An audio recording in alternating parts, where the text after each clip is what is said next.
a lot of people fear change. And if you say, okay, you're in that area that we're gonna allow to just decline, that's gonna freak a lot of people out, and rightfully so, right? And so asking a citizen of a city to accept the fate of their community is going to be a declining one, and we're gonna allow it. We're gonna invest all our stuff over here, and we're not gonna invest anything over in your place anymore.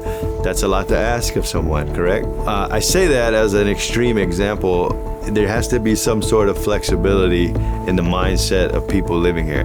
It's not like it was when you were young, so it can't exist as it did back then anymore. Being adaptive is key, right? And the citizens being flexible enough to say, okay, we have to allow some change to occur within our city. That mindset has to happen, otherwise you're gonna be stagnant, right? And some people are very set in their ways, they're complacent in how stagnant it can be. The biggest issue is that it's easier said than done is jobs. And everybody says it, and that's always going to be one of the prevalent issues here, is that young professionals, even the ones up at UPJ that like the city and that see the opportunity, the entrepreneurial ones that want to get involved, they can't because they can't sustain themselves long enough because they just can't find something to pay the bills, so they have to go out of the city. We need an ability to give them some sort of cash flow is the baseline of it. If that's jobs, if that's incentives, whatever it is, we need some sort of cash flow. I am aware of that meeting that you're speaking of. The one advisor, and I don't remember the person's name. Do you remember who the person's name is? He made the very arrogant comment of, he listed things. We could do this, we can do that. And the one thing he said that stuck in my head was, we can make a golden statue of Mark Pasquarella straddling the Stony Creek. But yeah, they were very arrogant, and we can do whatever we want with this money. So yeah, I do remember the meeting that you were speaking of. The park itself, it's been the same park since I was a child, but the storefronts are definitely diminished. The downtown area isn't a place that is suitable to drive to and shop. The parking areas are highly metered, and people rather go to a storefront where they can park for a longer period of time. There's no population downtown because there's really no living space downtown. And if you want a downtown area, you have to have people to live there to drive foot traffic, and they didn't. They kind of look at it a backward way where they think they're going to put shops and then drive people from the outer areas into the town, whereas a downtown is more meant for pedestrian foot traffic with people already living there. They had a big plan where they wanted to redo the park unnecessarily. There's a lot of ways that we could be doing things better, but that focus is not on improvement. It's on, let's bring everything into the central business district, and they're not worrying about the outlying areas, the small parts of town that need fixed. Just down over the hill here, we've got 2 homes that have sewage flowing into them because of the way they filled up the sewer storm drains up here with dirt, and they're channeling everything in a certain direction, and they're trying to keep it out of the river, which is a noble effort. We need to solve the problems differently because there's been people down there living next door to sewage for the last, 2 years, maybe even longer. I'm very fortunate. We still have some beautiful homes up here. There's lots of good neighbors. There's still a lot of money in Moxham, but nobody wants to invest in something that the city's not even willing to invest in. One thing that I can say that this area has as a strength is like the genetic chain. There are families that are deep. They have long lines, a lot of lineage. You have aunts, uncles, great-grandfathers, all the way down to 7th generation cousins. That is really helping us in the idea, the continuity and the strength. That's the pillars. Now we mix that pot with transplants or boomerangs, people that left away for college, maybe had a career and came back to the area. Now they have new, fresh ideas with the brick and mortar of these genetic chains of families. And then if we can kind of cohabitate, collaborate, and disruptively innovate, we can change the way that we govern this area. We can change the storefronts. We can change the way we use our natural resources. And if we are all open to having a different idea, but willing to explore those ideas together, then at the very least, you're going to come up with something novel and new. Programs like the one that we're using to help Johnstown are about to get a lot bigger.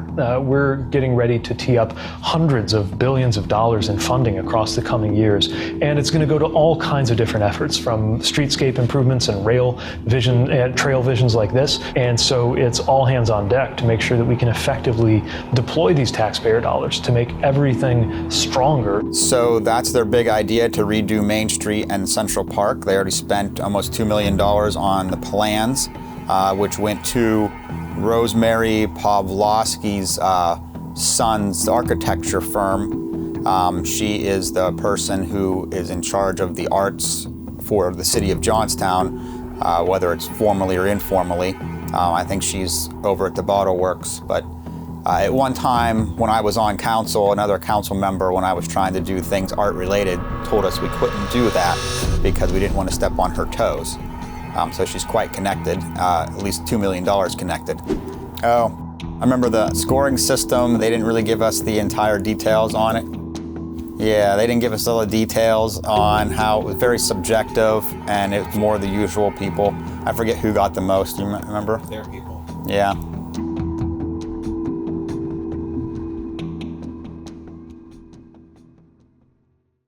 And then you have this guy coming from the West Coast who's not here because the newspaper is controlled by Vision, had the influence. Huge articles, him standing on Main Street. Mike's gonna save the town. We revitalized.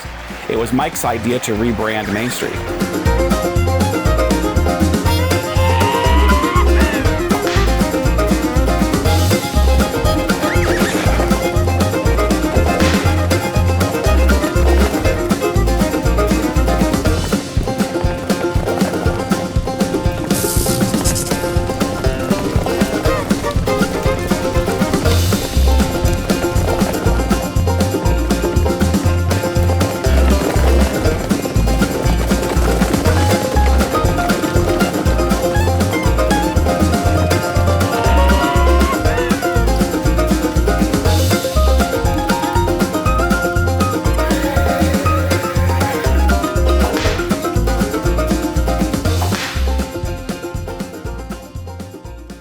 I actually right to know requested that was actually in the Vision main policy.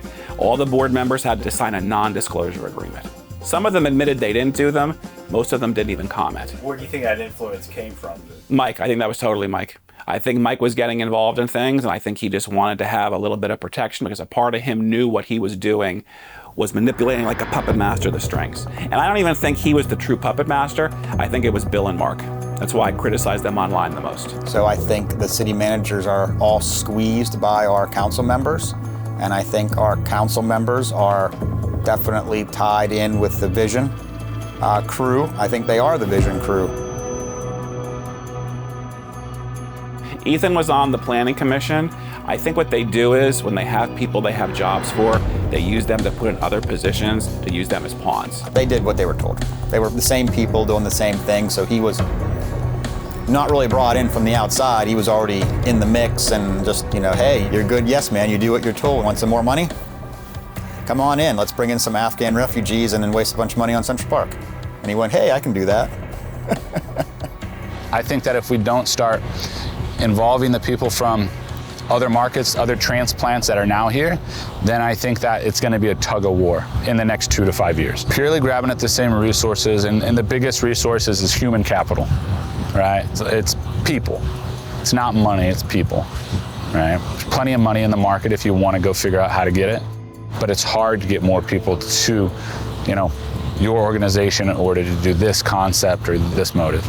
Because every city has its own challenges, every place has its own place-based issues as well. So one thing that might work in Flint may not work in Johnstown totally. You may can take a piece of it and build it into your own policy. But everyone wants something easy and one strategy, and it's not gonna work like that, I don't think, at least in the short term. Because I was involved the first meetings, and it was definitely going the wrong way. I cut ties with them long before they got all this money. I don't think it was the ARPA that really turned them. I think they were already being undermined and being used to do something nefarious, not nefarious. Maybe something to hide what they were doing that was nefarious. So in that way, I don't think it was the money corrupted them.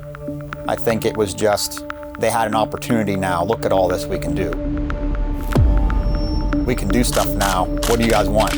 Why did they do this? Is it to give their people contracts? Because these projects have never happened. We're still talking about the Central Park and raise grants. It's been 3-4 years and there is no movement. Ask yourself this question when you watch this video. What work is being done on the raise grant or on the Central Park project? They appointed a Central Park committee, 20 odd some people. They never met once.